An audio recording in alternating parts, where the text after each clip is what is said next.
ที่วงเราเนี่ยพอจะเป็นนะเจียงวันนั้นสิเวทจะสมัยน้ำโตเลยแม่คุยบัจจุบันกี้ Hello ma'am, it's saying good morning. Ma'am nasi say na tumago pata nong kasi chuna ting ting lau na lera ma'am ko weather se am nungai ado sumang su ising chola me nong churom bena ko ado ma'am nasi say tumago ka thindo kare ko yumi mi pro hola ma'am ko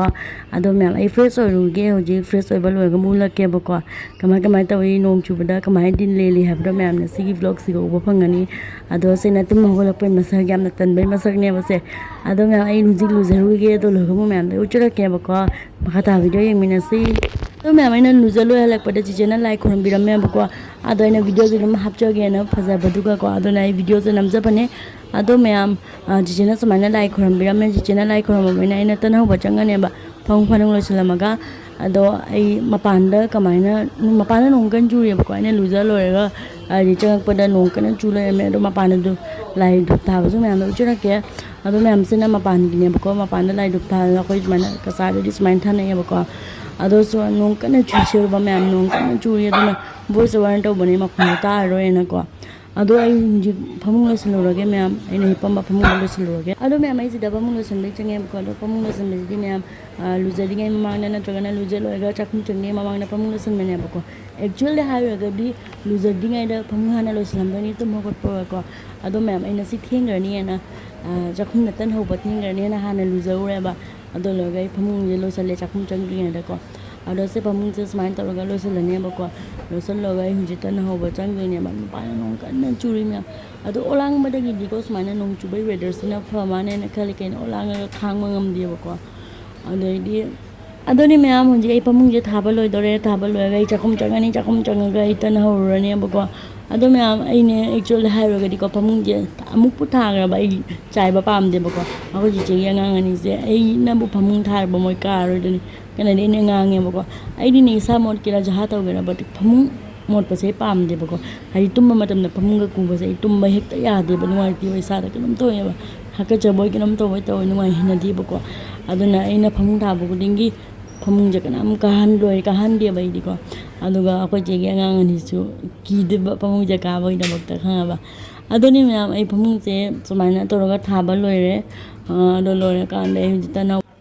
나로가 빠빠 나싱 뭐 비자가니 에디탄 자데 버고 매am अदो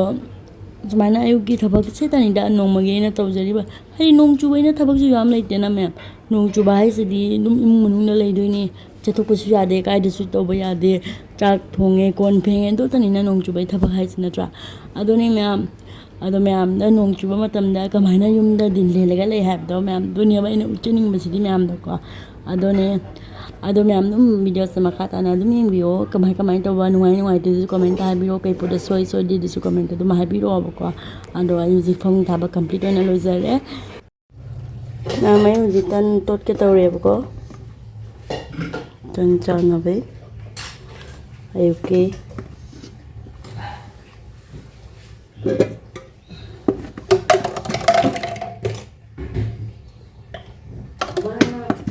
mutton जी क्या जा रहे हो ने जो ने बाबा ना chocolate हापम लाएगी मिठाई दो मैं आपको जी तन तोड़ लेने आई हूँ जी ये तन तोड़ लगा तन तोड़ने आई हूँ दादी तन होगा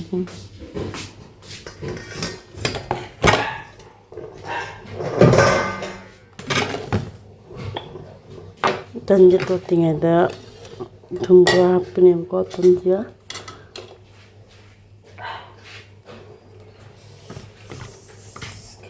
अदुगा सिगा इसिंग साबा हापा तो तनी मैम अदुगा मैम सिदा थों हापखरे बको जी सिगा इसिंग हापने सिथा दिनो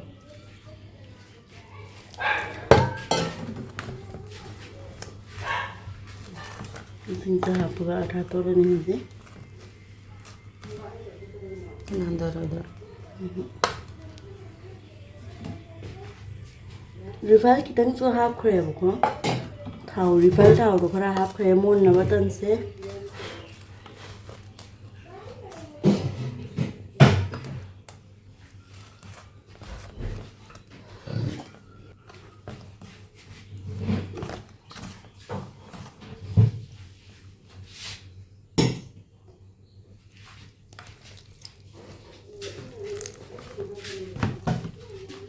ꯇꯣꯠꯄ ꯂꯣꯏꯔꯛꯇꯣꯔꯦ ꯍꯧꯖꯤꯛ ꯀꯨꯇꯥꯏ ꯇꯥꯕ ꯍꯧꯔꯒꯦ ꯑꯗꯨꯒ ꯇꯟꯁꯦ ꯇꯛꯇ꯭ꯔꯕꯅꯦꯕꯀꯣ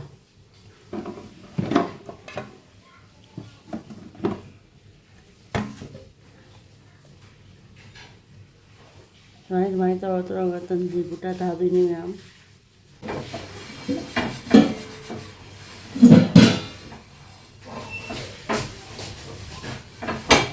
khitang petak tawrega abaje tang hangkot apa ya ni tak pada apa ya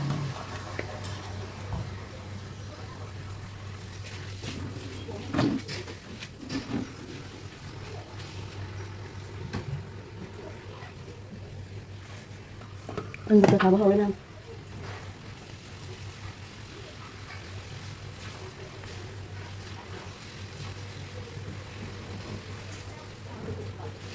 Đừng có chăm à?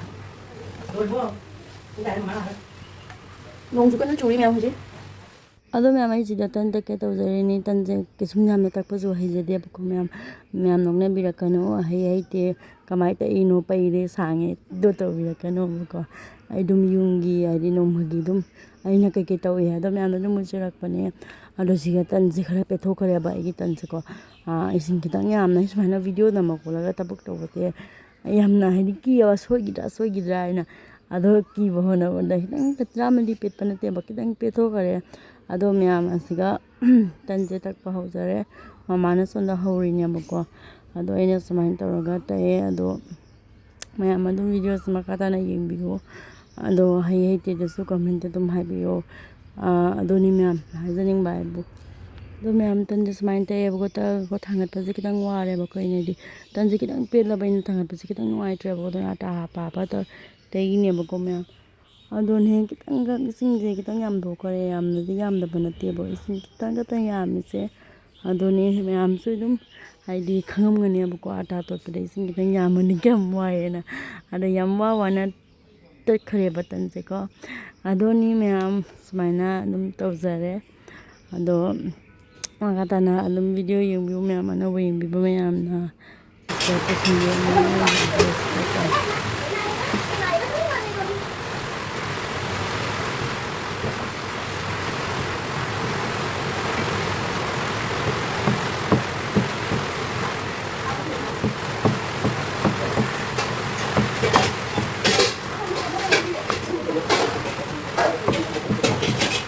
ay natan tay mama natan hawi sida takadaw miyam na idin sida hawi sore nong jina kayum ta kada mande miyam nong chu bana kan na nong chu ya bako nam lore ga yinga lage lien tama le mama chok ba miyam ay muta na wata ngi mama ni muta khare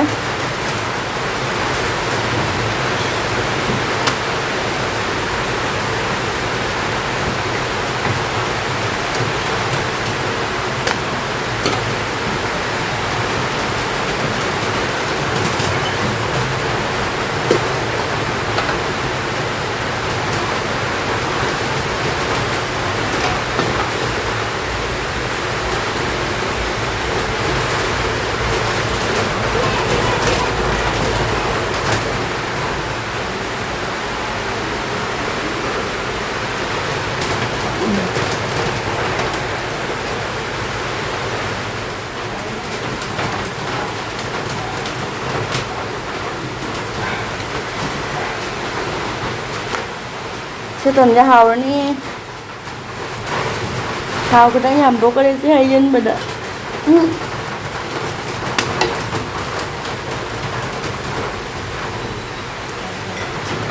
đối với em tên hồng bố rồi con nó chơi thì con đi cha vào mới là cái đi chân cha rồi bố cha còn cha gì thì cho chân cha để bớt xin ra bà nhau nhưng mà gì tên khôi bị trụ lại pa đi exam ghi mà exam hình để đấy tin đây pura pahal ini naik pau kaya ade tau yung naik papa ne eknirang ado sigana machina punna para di kana tau ni na papa jaro na amana sida pari moi gi summer vacation chali ba ko chichi mana sida tauri ꯄꯨꯟꯅ ꯄꯥꯔꯗꯤ ꯂꯥꯏꯔꯤꯛ ꯄꯥꯕ ꯌꯥꯗꯦꯅ ꯇꯣꯉꯥꯟ ꯇꯣꯉꯥꯟꯅ ꯄꯥꯍꯜꯂꯤꯅꯦꯕ ꯑꯗꯨꯅ ꯑꯩ ꯍꯧꯖꯤꯛ ꯀꯩꯅꯣꯅ ꯂꯣꯏꯔꯦ ꯄꯨꯡ ꯃꯅꯨꯡꯗꯅ ꯂꯣꯏꯔꯦꯕꯀꯣ ꯑꯗꯨꯅ ꯑꯩ ꯍꯧꯖꯤꯛ ꯑꯩꯁꯦ ꯀꯩꯅꯣꯝ ꯆꯥꯎꯔꯒꯦ ꯑꯩꯁꯨ ꯆꯥꯛ ꯆꯥꯅꯕ ꯇꯧꯔꯒꯦ ꯃꯌꯥꯝꯗꯨꯒꯤ ꯁꯤꯗꯒꯤꯅ ꯑꯗꯨꯒ ꯃꯌꯥꯝꯁꯤꯗ ꯑꯩꯒꯤ ꯆꯥꯛ ꯂꯩꯔꯦꯕꯀꯣ ꯑꯌꯨꯛ ꯉꯟꯇꯥꯅꯤꯅ ꯆꯥꯛꯁꯦ ꯑꯂꯨꯁꯦ ꯀꯪꯃꯦꯠ ꯇꯧꯔꯒ ꯑꯣꯏꯅ ꯆꯥꯕꯅ ꯄꯥꯝꯃꯦꯕ ꯑꯩꯁꯦꯀꯣ ꯑꯗꯣ ꯇꯟꯁꯦ ꯑꯩ ꯆꯥꯔꯣꯏ ꯍꯥꯏꯔꯝꯕꯅꯦ ꯉꯁꯥꯏ ꯆꯥꯅꯤ ꯍꯥꯏꯔꯝꯃꯦꯕꯀꯣ ꯃꯃꯥꯗ ꯑꯗꯣ ꯃꯃꯥꯅ ꯑꯃꯨꯛꯀ ꯊꯝꯃꯦ ꯑꯗꯣ ꯑꯩ ꯆꯥꯔꯔꯣꯏ ꯆꯥꯔꯔꯣꯏ ꯁꯤꯕꯨ ꯆꯤꯆꯦ ꯄꯤꯖꯈꯔꯣ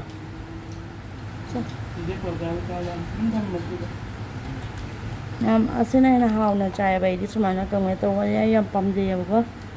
ꯑꯗꯣ ꯃꯌꯥꯝ ꯑꯩ ꯆꯥꯕ ꯂꯣꯏꯔꯒ ꯑꯃꯨꯛ ꯆꯔꯒꯦꯀꯣ ꯑꯗꯨꯗꯤ ꯃꯌꯥꯝ ꯑꯩ ꯆꯥ ꯊꯛꯄꯅ ꯂꯣꯏꯔꯦꯕ ꯅꯣꯡ ꯀꯌꯥꯝ ꯀꯟꯅ ꯆꯨꯔꯤ ꯌꯦꯡꯉꯣ ꯏꯁꯤꯡ ꯑꯩꯈꯣꯏ ꯄꯨꯈ꯭ꯔꯤ ꯏꯁꯤꯡ ꯆꯪꯉꯦ ꯑꯩꯈꯣꯏ ꯁꯨꯃꯥꯡꯗ ꯀꯣ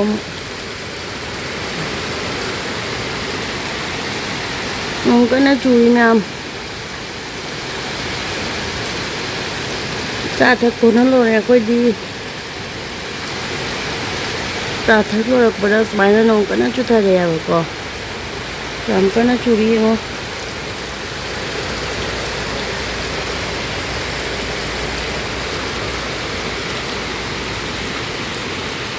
ꯑꯗꯨꯒ ꯃꯌꯥꯝ ꯃꯄꯥꯟꯗ ꯅꯣꯡ ꯀꯟꯅ ꯆꯨꯏꯑꯕ ꯑꯗꯣ ꯑꯌꯨꯛꯇꯒꯤ ꯃꯀꯨꯞꯁꯦ ꯂꯨ ꯂꯣꯏꯔꯒ ꯁꯨꯃꯥꯏꯅ ꯄꯨꯟꯁꯤꯟꯅ ꯊꯝꯕꯒꯤ ꯃꯀꯨꯞꯁꯦ ꯆꯤꯛꯂꯛꯑꯅꯦꯕꯀꯣ ꯑꯗꯨꯅ ꯑꯩ ꯃꯁꯝꯁꯦ ꯁꯨꯃꯥꯏꯅ ꯇꯧꯔꯒ ꯍꯥꯠꯇꯣꯛꯏꯅꯦ ꯑꯗꯣ ꯃꯁꯝꯁꯤꯁꯨ ꯅꯍꯥꯟ ꯀꯂꯔ ꯇꯧꯔꯨꯕꯒꯤꯅꯦ ꯍꯩꯄꯥ ꯍꯩꯄꯤ ꯁꯥꯅ ꯍꯦꯟꯅ ꯀꯂꯔ ꯇꯧꯁꯜꯂꯨꯔꯦꯕ ꯑꯗꯨꯅ ꯃꯁꯝꯁꯦ ꯈꯤꯇꯪ ꯔꯐ ꯑꯣꯏꯔꯦ ꯑꯗꯨꯁꯨ ꯁꯤꯔꯝ ꯇꯩꯔꯒꯗꯤ ꯑꯗꯨꯝ ꯐꯩꯌꯦꯕꯀꯣ ꯑꯗꯣ ꯑꯩꯅ ꯍꯤꯌꯔ ꯃꯥꯛꯁ ꯑꯃ ꯁꯤꯖꯤꯟꯅꯩꯗꯣ ꯌꯥꯝ ꯐꯩꯌꯦꯕ ꯃꯁꯝ ꯌꯥꯝ ꯁ꯭ꯃꯨꯠ ꯑꯣꯏ ꯑꯗꯣ ꯍꯟꯗꯛ ꯃꯔꯛꯁꯦ ꯃꯌꯥꯝ ꯃꯁꯝ ꯀꯦꯟꯕꯅ ꯀꯩꯒꯤꯅꯣ ꯈꯪꯗꯦꯕꯣ ꯑꯗꯨ ꯃꯌꯥꯝ ꯍꯥꯏꯅꯗ꯭ꯔꯅꯦ ꯃꯁꯝꯁꯦ ꯀꯦꯜꯂꯗꯤ ꯏꯁꯤꯡ ꯆꯥꯟꯅꯗꯅ ꯇꯧꯔꯤꯅꯤ ꯈꯣꯠꯂꯤꯅꯤ ꯍꯥꯏꯕꯗꯣ ꯑꯗꯨꯒꯤꯁꯨ ꯑꯣꯏꯔꯝꯕ ꯌꯥꯏ ꯅꯠꯇ꯭ꯔꯥ ꯑꯗꯩ ꯋꯦꯗꯔꯁꯤꯅꯁꯨ ꯇꯧꯔꯛꯄ ꯑꯣꯏꯔꯝꯕ ꯌꯥꯏ ꯑꯗꯨꯅꯤ ꯃꯌꯥꯝ ꯃꯁꯝꯁꯦ ꯁꯨꯃꯥꯏꯅ ꯍꯥꯠꯂꯦ ꯍꯥꯠꯄ ꯂꯣꯏꯔꯒ ꯍꯧꯖꯤꯛ ꯑꯩ ꯃꯁꯝ ꯀꯦꯟꯕꯁꯤꯡꯗꯣ ꯂꯣꯏ ꯈꯨꯝꯖꯤꯜꯂꯒꯅꯦꯀꯣ ꯍꯥꯏꯗꯤ ꯑꯃꯨꯛꯇꯗ ꯂꯣꯏ ꯈꯨꯝꯖꯤꯜꯂꯒ ꯃꯇꯤꯟ ꯈꯤꯇꯪ ꯁꯤꯠꯂꯒ ꯍꯨꯟꯗꯣꯛꯄꯅ ꯐꯩꯌꯦꯅ ꯍꯥꯏꯅꯕꯅꯦꯕ ꯑꯍꯟꯁꯤꯡꯅ ꯑꯗꯨꯒꯤ ꯃꯇꯧ ꯇꯝꯃꯤꯅꯦꯕ ꯑꯩꯁꯨꯀꯣ ꯑꯗꯨꯅꯤ ꯃꯌꯥꯝ ꯑꯗꯣ ꯌꯦꯡꯉꯁꯤ ꯃꯌꯥꯝ ꯑꯗꯨꯗꯤ ꯃꯆꯥ ꯁꯤꯔꯝꯗꯀꯣ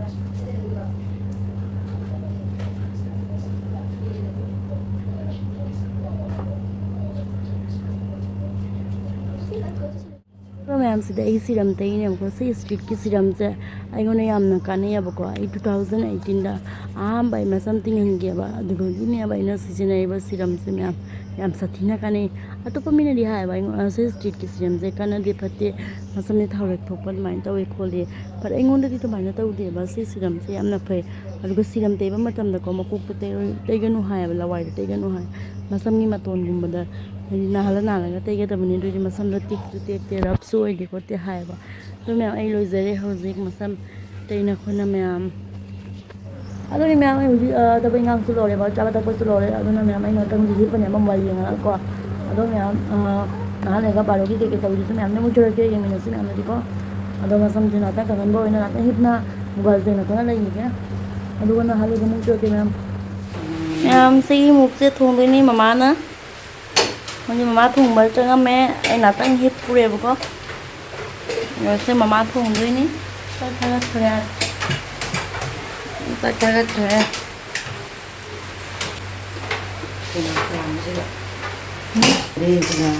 ꯆꯅꯥ ꯉꯧꯗꯣꯏꯔꯥ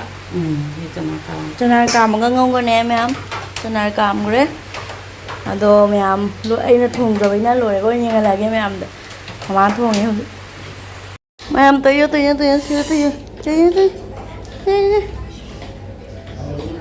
ꯃꯌꯥꯝ ꯃꯄꯥꯟ ꯊꯣꯛꯅꯤꯡꯉ ꯃꯥꯜꯂꯦ ꯑꯝꯇ ꯄꯨꯊꯣꯛꯄꯤꯌꯨꯒꯦ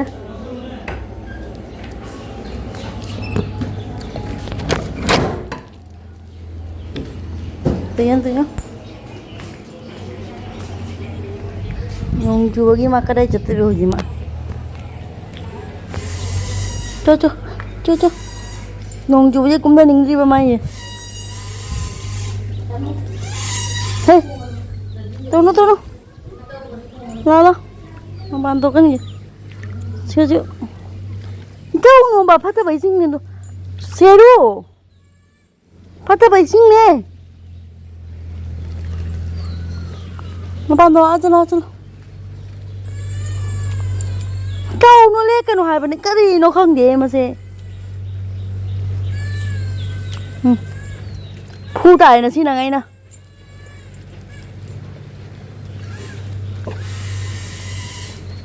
cái nam này thì cái nam này thì cái nam này thì không có đâu ý sinh là tôi này nó có đây hàn rồi nó hàn rồi nó sơ là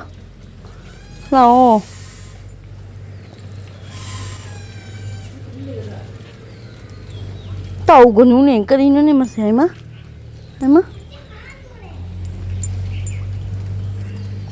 các bạn tôi anh mobile cho nó lôi để cho nằm ra nong bị chui vào đây chơi cái này chụp gate mà pan chụp rồi gate mà pan chụp rồi nong chui lâu à giờ rồi sao anh mobile cho lôi là ada thôi là mà pan đó cho sẽ calo good sana chol mobile cho lấy maka manam na macakan halo mas saya hal mani nong curi di halo saya halo tujuan manam nama apa majaga tu kan hantuin hal ni saya sih kayong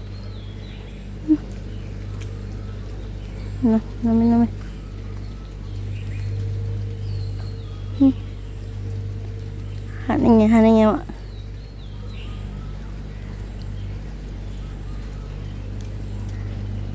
manam nami mak han lagi napi phang dari dia napi phang dari mahan deh tahu yung apa majaga phang dari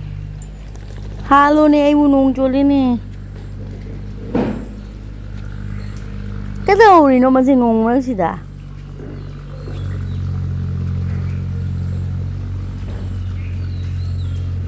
tàu nhiều hắn cắt đơn hàng cái này là cho là tàu nhiều ấy mà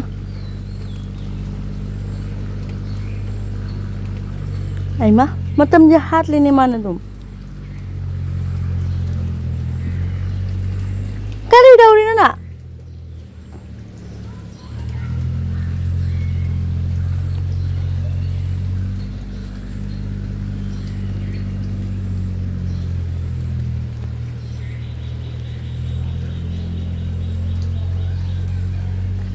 cái tụi nó mà tôi chả finally han cái đây sinh ngày đây rồi mà pun chơi là mà gây sinh ngày đây này vào giờ em mobile lỗi trôi rồi đâu vào trong 5 ngàn nữa tôi phát tới sinh ngày nó sinh ngày đây tàu của nó xe rú rồi kakak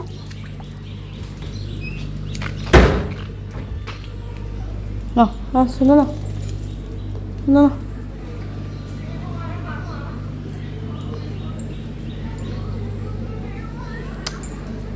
tuh lo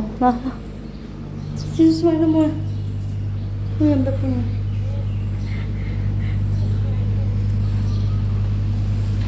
kesun na mau ini kalau nih mau ya dulu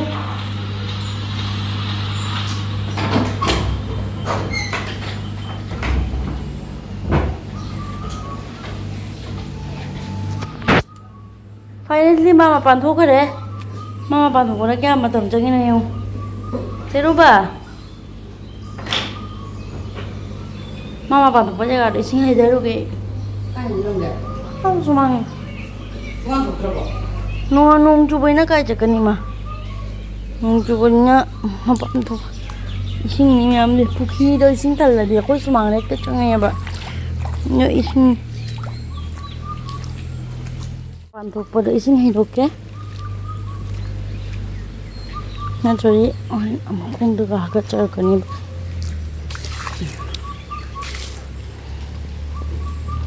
sing hai do ma'am से चक लोरे बारो की कोसी मुकुंग बदो ले रे सना से पुलंगा होइने मको स्माइ तोरगा charger के ma'am बारो की चक ने सुलो के मोयंग लागे मैम चक चाबो लोरे बको द से कोन मैम से मोय ग चिचे गा तोरगा फिंगो की हमता अदो फेंग बलुगा मो वीडियो से हपचे लागे मैम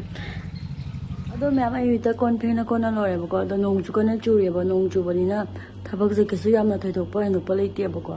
ꯑꯗꯨꯅ ꯀꯣꯟ ꯀꯩꯀꯥ ꯐꯦꯡꯅ ꯀꯣꯟꯅ ꯂꯣꯏꯔꯕꯅꯤꯅ ꯃꯌꯥꯝ ꯑꯩ ꯍꯧꯖꯤꯛ ꯉꯥꯛꯇꯪ ꯍꯤꯞꯄꯅꯦꯕꯀꯣ ꯑꯗꯨꯒ ꯁꯟꯙꯥ ꯋꯥꯏꯔꯝ ꯑꯗꯨꯒ ꯁꯟꯙꯥꯒꯤ ꯋꯥꯏ ꯀꯩꯀꯥ ꯁꯤꯠꯆꯤꯜꯂꯅꯦꯕꯀꯣ ꯑꯗꯨꯁꯨ ꯃꯌꯥꯝꯗ ꯑꯗꯨꯝ ꯍꯨꯠꯆꯔꯛꯀꯦ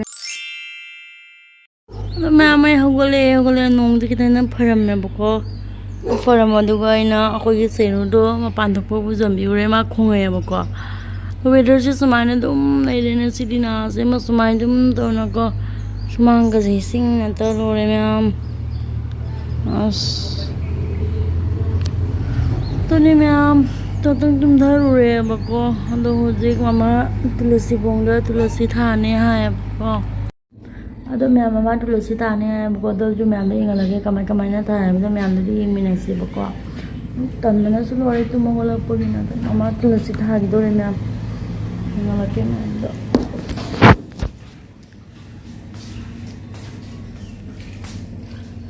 ꯇꯟꯕꯅ ꯂꯣꯏꯔꯦꯕꯣ ꯌꯦꯡꯍꯜꯂꯒꯦꯀꯣ ꯃꯌꯥꯝ ꯏꯁꯤꯡ ꯃꯌꯥꯝꯁꯦ ꯌꯦꯡꯉꯣ ꯄꯨꯈ꯭ꯔꯤꯗꯒꯤ ꯆꯪꯉꯛꯄ ꯏꯁꯤꯡ ꯅꯣꯡ ꯈꯤꯇꯪ ꯆꯨꯕ ꯌꯥꯗꯦ ꯄꯨꯈ꯭ꯔꯤꯗꯒꯤ ꯏꯁꯤꯡ ꯆꯪꯉꯛ ꯁꯤ ꯇꯨꯂꯁꯤ ꯌꯥꯝ ꯑꯃꯟꯕꯁꯦ ꯂꯧꯊꯣꯛꯑꯒ ꯑꯍꯟꯕ ꯑꯅꯧꯕ ꯃꯆꯥ ꯊꯥꯗꯣꯏꯅꯦꯕ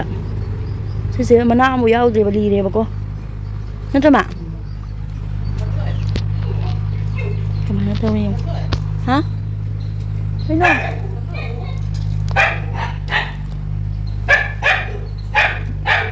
ꯂꯩꯕꯥꯛꯁꯦ ꯐꯖꯅ ꯍꯣꯒꯥꯏꯔꯒꯗꯤ ꯊꯥꯔꯝꯗꯣꯏꯅꯦꯕ ꯑꯗꯣ ꯇꯨꯂꯁꯤ ꯊꯥꯕꯒꯤꯁꯨ ꯗꯤꯟ ꯂꯩꯌꯦꯕꯀꯣ ꯑꯗꯣ ꯉꯁꯤ ꯗꯤꯟꯁꯦ ꯉꯥꯏꯕꯗꯣ ꯉꯁꯤ ꯗꯤꯟꯁꯦ ꯐꯩ ꯇꯨꯂꯁꯤ ꯊꯥꯕꯒꯤ ꯅꯨꯃꯤꯠꯀꯤ ꯊꯥꯅꯩꯌꯦꯅ ꯍꯥꯏꯌꯦꯕ ꯑꯗꯨꯅ ꯉꯁꯤ ꯊꯥꯕ ꯅꯨꯃꯤꯠꯅꯤ ꯑꯗꯣ ꯉꯁꯤ ꯇꯨꯂꯁꯤ ꯊꯥꯔꯤꯅꯦꯕ ꯈꯤꯟꯒꯅꯤꯀꯣ ꯃꯔꯥ ꯐꯖꯅ ꯆꯠꯂꯦ ꯅꯪ ꯅꯥꯟꯗꯅꯤ ꯂꯧ ꯆꯤꯡꯕꯗ ꯃꯃꯥ ꯃꯃꯤꯠꯇꯒ ꯊꯤꯟ ꯇꯥꯔꯤꯅꯦ ꯆꯤꯡꯕꯤꯎꯔꯥ ꯃꯌꯥꯝ ꯌꯦꯡꯉꯨꯗꯨ ꯃꯔꯥꯁꯦ ꯀꯌꯥꯝ ꯆꯥꯎꯅ ꯂꯩꯔꯝꯃꯦ ꯌꯦꯡꯉꯣ ꯑꯁꯦ ꯃꯔꯥꯁꯦ ꯐꯨꯒꯠꯂꯗꯤ ꯄꯀꯥꯒꯤ ꯇꯥꯏꯜꯁꯦ ꯂꯣꯏ ꯀꯥꯏꯔꯅꯤꯕ ꯃꯔꯥ ꯆꯥꯎꯅ ꯆꯠ ꯂꯩꯔꯝꯃꯦꯕ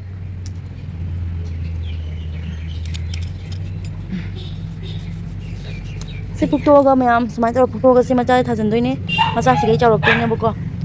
ꯁꯨꯃꯥꯏꯅ ꯁꯤꯁꯨ ꯃꯆꯥ ꯄꯤꯇꯨ ꯑꯃ ꯊꯥꯈꯤꯕꯅꯦ ꯅꯨꯃꯤꯠꯇꯒ ꯊꯤꯟꯒꯅꯤꯀꯣ ꯃꯥꯏ ꯋꯥꯁꯥꯗꯨꯅ ꯃꯌꯥꯝ ꯑꯩ ꯍꯥꯀꯠꯆꯔꯅꯤ ꯏꯁꯤꯡꯗ ꯂꯩꯔꯗꯤ ꯑꯩ ꯆꯪꯖꯔꯒꯦ ꯀꯣꯟꯅ ꯊꯥꯔꯣ ꯆꯤꯡꯒꯅꯨ ꯃꯃꯥ ꯅꯥꯟꯊꯅꯤ ꯅꯪ ꯑꯩꯈꯣꯏ ꯁꯤ ꯂꯩꯁꯦ ꯐꯖꯗ꯭ꯔꯥ ꯌꯦꯡꯉꯨꯅꯦ ꯀꯌꯥꯝ ꯐꯖꯅ ꯁꯥꯠꯂꯤꯅꯣ ꯌꯦꯡꯉꯨꯅꯦ ꯃꯌꯥꯝ ꯅꯣꯡ ꯆꯨꯕꯁꯤꯒ ꯀꯌꯥꯝ ꯐꯖꯅ ꯁꯥꯠꯂꯤꯅꯣ ꯐꯖꯕꯅ ꯑꯁ ꯁꯦꯔꯨꯌꯦ ꯈꯣꯡꯉꯦ ꯃꯌꯥꯝ ꯑꯩ ꯆꯪꯖꯔꯒꯦ ꯃꯃꯥ ꯑꯗꯨꯝ ꯇꯧꯖꯔꯅꯤ ꯃꯊꯟꯇ ꯃꯌꯥꯝ ꯑꯩꯒ ꯑꯩꯈꯣꯏ ꯆꯤꯆꯦꯒ ꯊꯣꯛꯂꯛꯏꯕ ꯀꯣꯏꯒꯦꯅ ꯋꯦꯗꯔ ꯐꯩꯌꯦꯅ ꯃꯌꯥꯝ ꯋꯦꯗꯔꯁꯦ ꯌꯦꯡꯉꯨꯅꯦ ꯉꯁꯤꯒꯤ ꯋꯦꯗꯔꯁꯦ ꯁꯨꯃꯥꯏꯅ ꯑꯗꯨꯝ ꯇꯧ ꯂꯩꯔꯦ ꯅꯍꯥꯟꯋꯥꯏ ꯏꯁꯤꯡ ꯆꯥꯎꯔꯝꯕꯗꯣ ꯑꯩꯈꯣꯏ ꯕꯣꯔꯥ ꯌꯦꯡꯉꯨ ꯂꯥꯞꯄꯤꯁꯦ ꯖꯨꯝ ꯑꯃꯈꯛ ꯎꯕꯁꯦ ꯁꯤ ꯖꯨꯝꯁꯦ ꯁꯤꯒꯤ ꯃꯈꯥꯗꯅꯤ ꯕꯣꯔꯥ ꯀꯧꯕ ꯐꯪꯗꯦ ꯑꯗꯨꯒ ꯅꯍꯥꯟꯋꯥꯏꯗꯤ ꯀꯌꯥꯝ ꯐꯖꯅ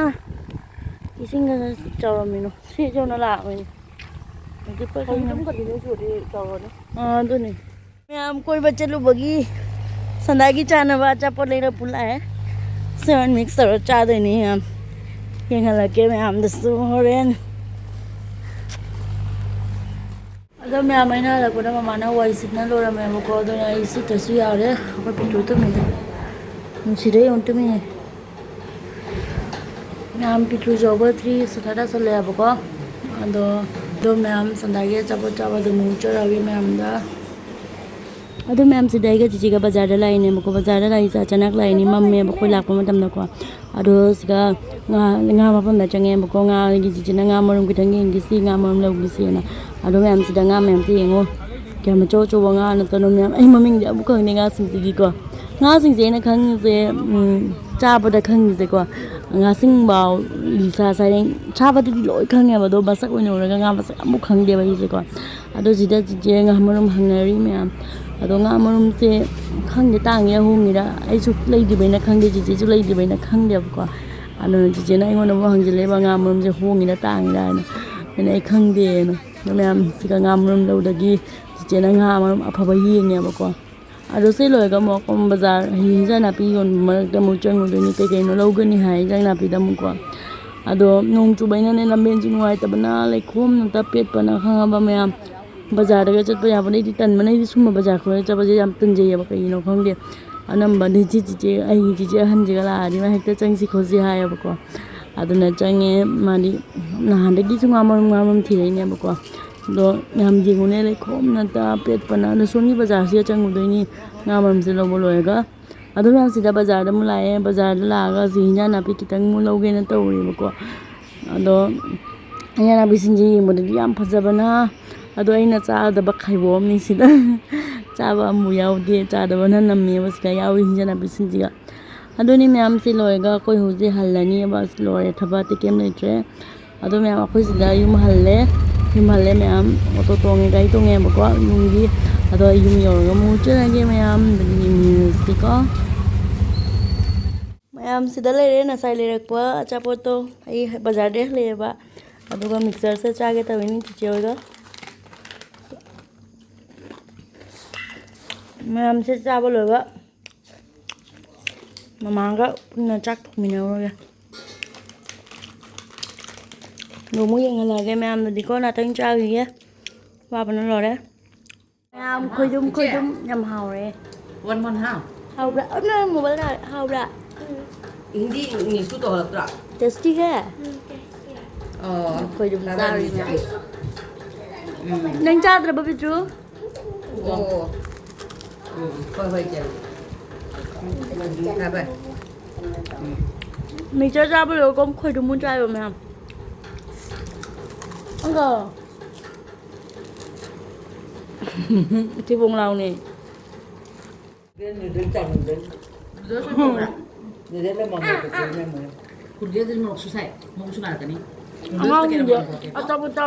आपका दो इसका दो लेकर आएंगे ठीक है कल के लिए एक रखना है कल जो लिखिए के लिए है ना मैम सिदा ले रे sai le rak panga marum do hawde hawrni bako chao dik thong ro bani dang chak te le ma'am kadida dare nga marum sentra te thong ro bani hoje ado ma'am nga marum thong bagi siga khang thangat kre bako chak di kam na loi jare mama na kaman gre bako ado ai am bodi thong je dri ba nga marum se ko ado na ai thong ro mama ya thong ani bako ado ai thong dibina hawdri horen chaba yari kamai tawni tra ado na niyom do phajana khangde bako nga ma thi thong ba sorry nga ma thi thong ai nga marum thong bagi mama lo thokre ado alu siga tawraga tawdani ma'am ado mama na thongba kan hamu lake ko ma'am da aidi haitabaina dum yengini ko thum tot khare hauji yang khangap chale yang ngang mun tot lani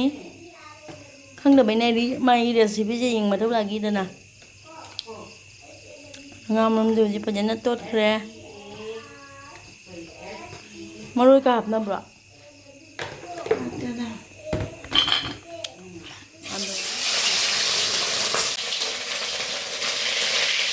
ngam semai to ngobirani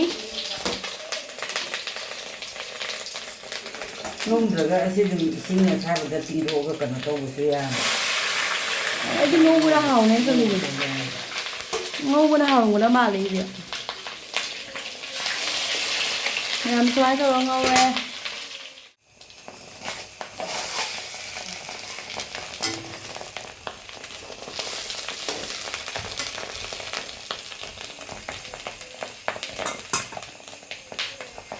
Cái nó còn ngon thôi chứ mà má. marum je bok khai ko me an na Ngon sốt rồi. Đi lâu nó tối nào mà quên gì. yenang ka amba hawdre nga het me lo i yenam ko na cha gi dana yenam amba le mano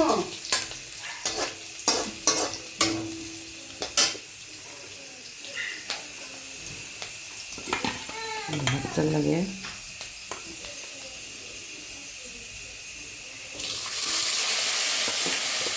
Papa yang na tomato hapa ya di ba ma'am ꯀꯩꯅꯣꯗꯣ ꯍꯥꯞꯄꯒ ꯌꯥꯝꯅ ꯁꯥꯎꯋꯦꯕ tomato ꯌꯥꯎꯔꯗꯤ ꯄꯨꯡꯁꯥꯎꯗ ꯁꯥꯎꯋꯦ ꯑꯥꯂꯨꯁꯦ ꯐꯧꯗ ꯁꯥꯎꯔꯤꯅꯤ ꯀꯔꯤꯗ ꯊꯣꯡꯉꯣ ꯍꯥꯏꯅꯣ ꯈꯪꯗꯦ ꯑꯥꯂꯨꯁꯨ ꯌꯥꯗꯦ ꯇꯣꯃꯦꯇꯣꯁꯨ ꯌꯥꯗꯦ ꯑꯗꯣ ꯍꯩꯖꯥꯡꯁꯨ ꯍꯥꯎꯕ ꯃꯊꯧ ꯇꯥꯏ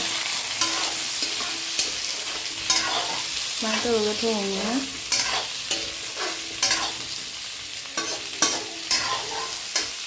ꯉꯥꯏꯍꯥꯛ ꯂꯩꯔ ꯃꯨꯜꯂꯒꯅꯦ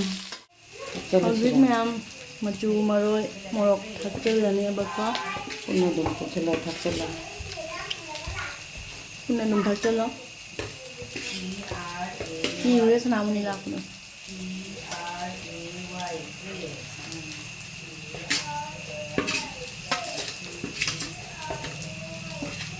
ꯁꯤ ꯍꯣꯔꯦꯟ ꯃꯍꯤ ꯍꯥꯞꯄꯒ ꯍꯥꯞꯆꯤꯜꯂꯒ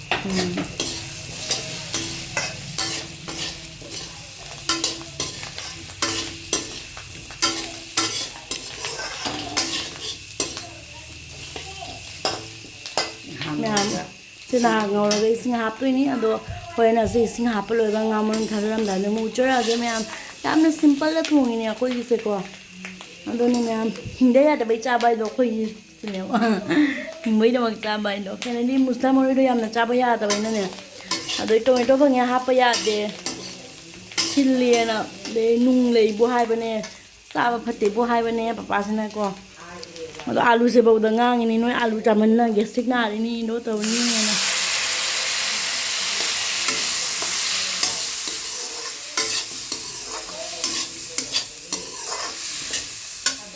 ꯂꯩꯔꯦ ꯉꯥ ꯃꯔꯨꯝꯗꯣ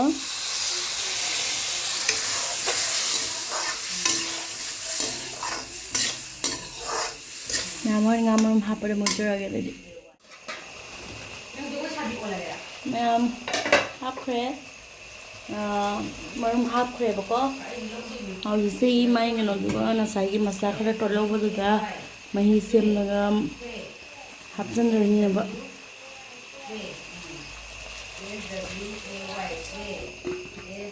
ꯃꯌꯥꯝ ꯁꯨꯃꯥꯏꯅ ꯇꯧꯔꯒ ꯏꯁꯤꯡ ꯍꯥꯞꯄꯒ ꯉꯥꯛꯇꯪ ꯁꯧꯍꯜꯂꯅꯤ ꯑꯗꯨꯒ ꯅꯥꯍꯜꯂꯦꯒ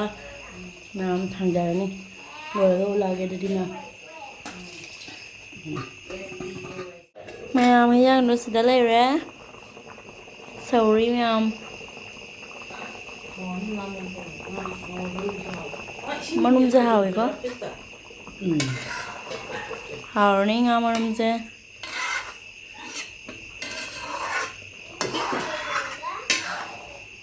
ꯑꯩꯗꯤ ꯉꯥ ꯁꯨꯃꯥꯏꯅ ꯇꯧꯔꯒ ꯆꯥꯅꯤꯡꯗꯦꯕ ꯏꯆꯝ ꯆꯝꯗꯦꯕ ꯑꯗꯨꯅ ꯑꯩꯒꯤ ꯐ꯭ꯔꯥꯏꯁꯀ ꯂꯧꯊꯣꯛꯍꯧꯔꯦ ꯆꯥꯛꯀ ꯆꯥꯅꯕ ꯉꯥꯛꯇꯪꯒ ꯁꯧꯍꯜꯂꯗꯤ ꯃꯨꯊꯠꯄ ꯌꯥꯔꯅꯤ ꯃꯌꯥꯝꯁꯤ ꯃꯔꯤꯟꯈꯥꯁꯦ ꯑꯃꯨꯛ ꯉꯧꯗꯣꯏꯅꯦꯀꯣ ꯑꯃꯨꯛ ꯑꯩ ꯑꯣꯏꯅ ꯉꯧꯔꯦ ꯃꯃꯥꯒ ꯃꯈꯨꯠ ꯁꯪꯗ꯭ꯔꯦ ꯃꯃꯥ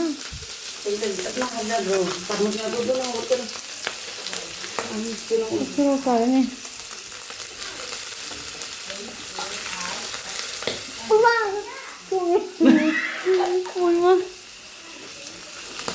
ꯐꯖꯔꯦꯗꯅ ꯑꯩ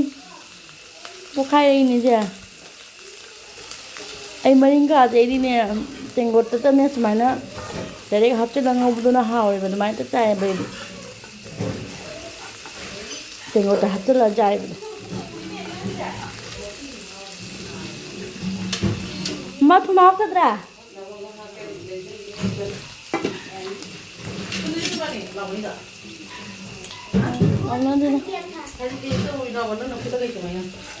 ꯅꯠꯇꯦ ꯁꯤ ꯊꯣꯡꯉꯩꯕ ꯍꯥꯞꯆꯤꯟꯕꯗ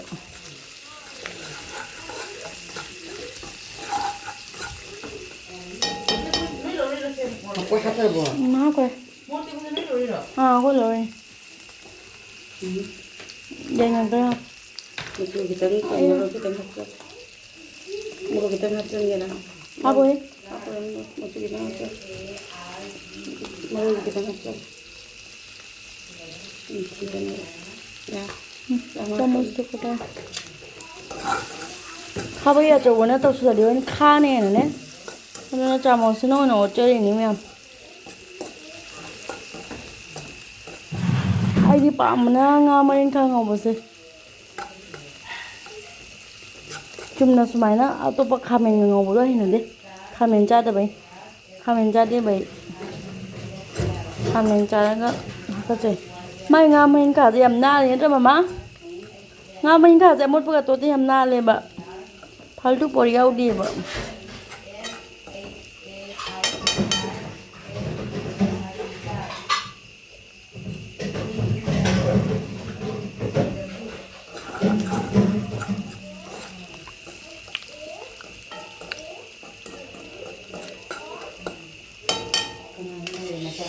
Mai thiên nghe chắc video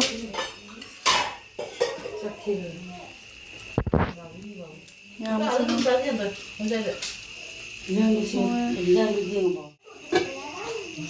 này wow này nhắm sẽ lấy để quên ngắm rôm thùng bà chắc thì nó neo chết chị đang ngắm mình thà mà ngâu ra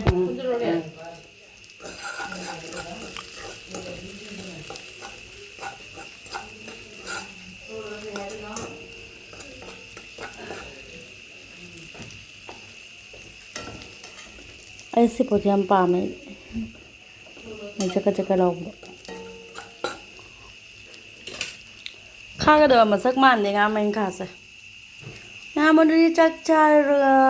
cawa di ujar, ya boko. Ando, meam video selesai sih, tuh nasi jaga meam.